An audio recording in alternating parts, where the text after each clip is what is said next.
আসসালামু আলাইকুম রহমতুল্লাহ। আজকে আমি মাছের ডিম রান্না করব। ডিমগুলো এরকম ছোট ছোট করে আমি কেটে নেব।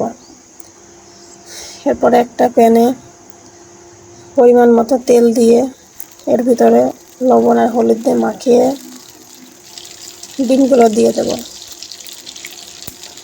দিয়ে উল্টা পাল্টায়ে ডিমগুলো ভেজে নেব।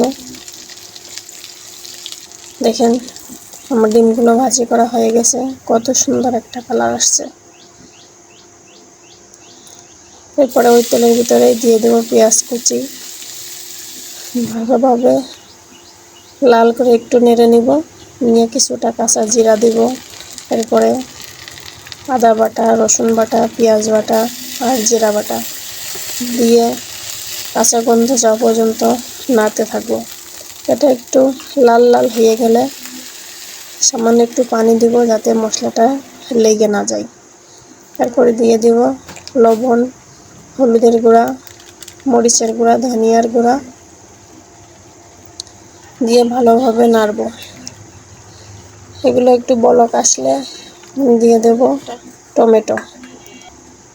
টমেটো দিয়ে কিছু সময়ের জন্য ঢাকা দিয়ে রান্না করে নেব।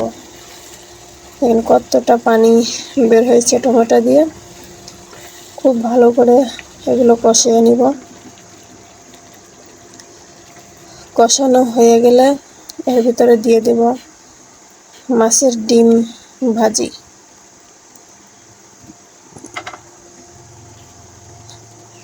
দিয়ে ভালো করে মশলার সাথে মিশাবো।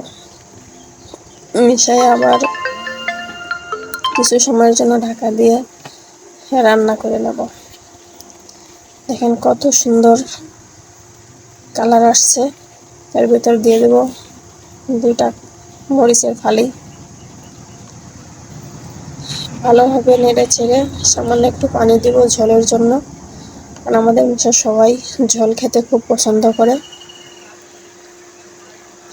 ঝোলে বলক আসলেই দিয়ে দেব ধনিয়ার পাতা কুচি। ধনিয়ার পাতা কুচিটাও ভালোভাবে মিশিয়ে নেব।